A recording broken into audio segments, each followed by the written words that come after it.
Xavier, how you doing today? I'm fantastic. How are you? I'm excellent. It's great to be speaking with you. Same.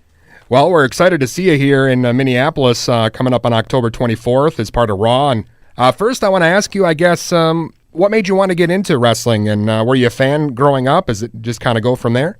Oh, of course. So I was never really into like football or baseball, like sports stuff, I guess. But I don't have like a specific match that made me get into wrestling or like a specific show. I just always remember being into it. And once I realized, like from a very logical standpoint, as a little kid, like I could travel around the world and someone else would pay me to do that. Like, why would I not want to do this? Sure. Best job ever. So I lucked out and I landed a gig doing it, and I love it. Yeah, you have definitely an interesting story. I know a lot of the veterans will say make sure you have a backup plan in case wrestling doesn't work out. And I mean, you actually are working on your PhD in psychology. I'm sure a lot of guys don't have that kind of background. Well, actually, a lot of the guys on the roster do have like multiple degrees, and some even have masters.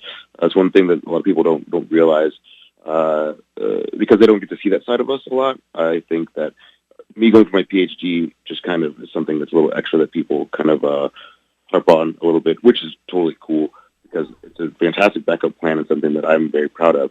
But I like to make sure that people understand that a lot of guys are focused on education and are very talented in that aspect of life as well. But backup plans are very important, and having such a stellar backup plan is something that I think that everyone should be into. Yeah, definitely. And I know you have worked in a lot of tag teams over the years, you know, in TNA and New Japan, and now, of course, with the WWE. I got to ask, do you prefer the tag teams to being a singles wrestler? And I guess where do you see the tag teams going? They kind of dropped off a bit, and now, you know, with the New Days out there, they're making a comeback. I've always been a tag team wrestling kind of guy, just because for me, I like enjoying things with people that I enjoy. So having fun with my friends, being able to share that moment with someone is really cool to me. So singles wrestling is totally cool. I love it. It's fantastic. But it's way more fun to me to be out there with my buddies having a good time. As far as tag teams, like the division, I think that everybody in the division currently has really kind of put their A game on and tried to turn it up as much as possible because, like you said, there has been kind of a falling off of tag teams in recent years. But I feel maybe in the last year and a half, 2 years, there's been this really cool resurgence because I feel like we've all kind of taken it personal that tag teams weren't in the foreground. So that's something that we're very proud of, being able to help change that and kind of bring tag teams back into the light that they should be in. Yeah, definitely. I got to ask you a bit about the New Day, and I guess what did you think of the idea when it was first presented to you? Because it did seem like it could be an idea that maybe wouldn't go anywhere, but obviously you guys have made the most of it for sure. Well, the thing with where we were when we started and where we are now, yes, they're two very different places, but for us, it was just an opportunity because we just wanted to do something together. And we were very confident that if we were given the chance to do something, we would make it work. So regardless of what it was, we just wanted a chance. That's really all anybody on the roster ever wants, is just a shot to show like that they are worth their position in the company, you know? So, lots of people didn't like it. But the thing that's interesting about that is they didn't like it so much that they eventually began liking it because they were so not into it at the beginning.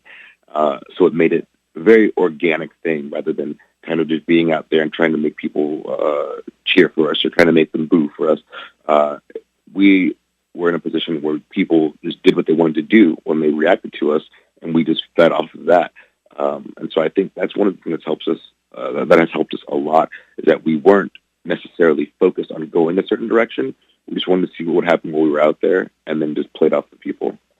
Well, let's talk about that a little bit. I mean, you guys and some of the stuff you do obviously is stuff that we've never seen in the wrestling business before. Do you guys have a lot of, I guess, leeway with the material and the stuff you come up with, or is a lot of it scripted? Or I mean, I know it goes both ways sometimes for people.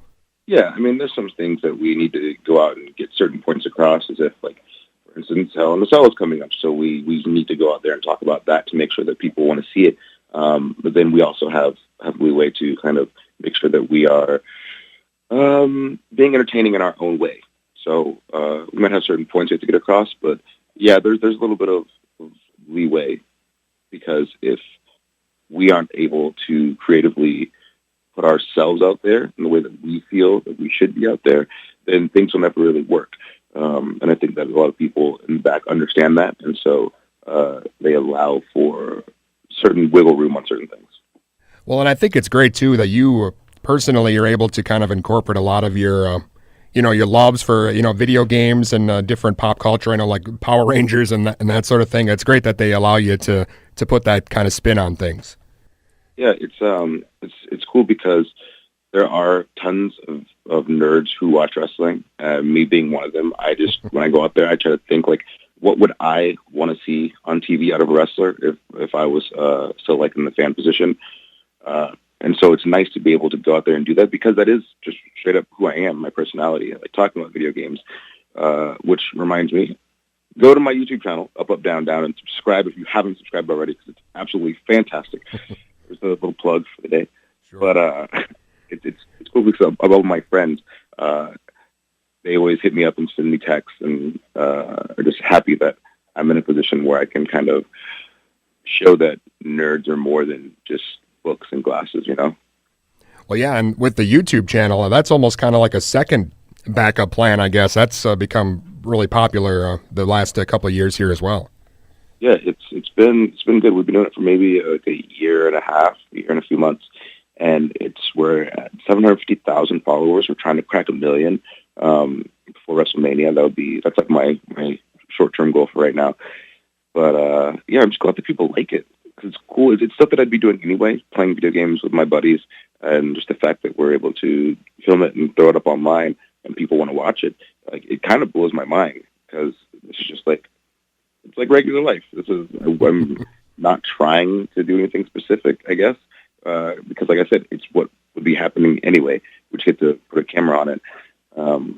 But it's very fun, especially being a part of the YouTube world and meeting so many cool people and being able to learn so many different things. Because I wasn't aware of everything that went into being a full-time YouTuber, but it's not easy at all. And I learned that very quick. But like I said, I met a lot of really cool people who've been able to help me along the way. And so it's been a great experience. Yeah, that's awesome. It's definitely different how things are now with the YouTube. And I got to ask you your favorite Nintendo game. I'm assuming it's not wrestling related, because most of those were pretty awful. Actually, the N64 wrestling games were like the best wrestling games of all time. Yeah. No Mercy, 2000, all that stuff. But you mean like regular Nintendo games? Yeah, the 8-bit ones were pretty heinous. Yeah, I would say River City Ransom. Oh, excellent. It's a throwback to Double Dragon. It's like the universe here, the bad guys from Double Dragon. They stole your girlfriend, so it's pretty awesome. Well, Xavier, we mentioned you're going to be in Minneapolis as part of Raw on October 24th. We know Brock Lesnar is going to be there, and I assume you guys are the champs. You'll be there. Do you know what you'll be doing, or maybe who you'll be working with? No clue. We find out when we get there. That's one of the things that's interesting about it, is they keep us on our toes. You kind of have to be prepared for anything before you go out there, Well, I know you are obviously working a lot on the road and fitting the YouTube channel in there as well, and working on the PhD. I'm sure you don't have much of downtime, but is there anything else you're working on, or maybe something else coming up? I was just actually in a video from a YouTube group called Ismahawk, and it's Power Rangers versus Voltron. So I played the Black Ranger in that, which was pretty fun. But I don't know. I'm really trying to get into anything where I can act as the Black Ranger.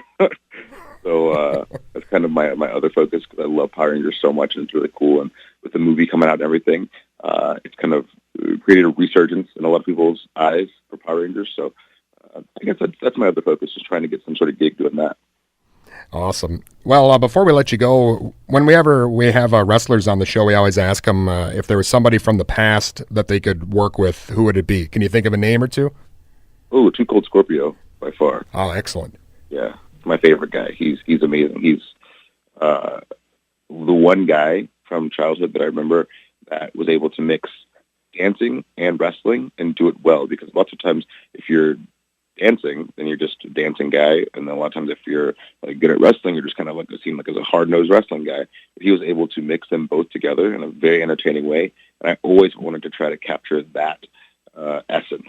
And it's like I said, it's very difficult to do, to be taken seriously while doing dance moves. but yeah, he's my guy. Excellent. Again, I'm a huge fan of your work, and I'm looking forward to seeing you in Minneapolis. So thanks a lot for being on with me today. Oh, no problem. Thanks, man.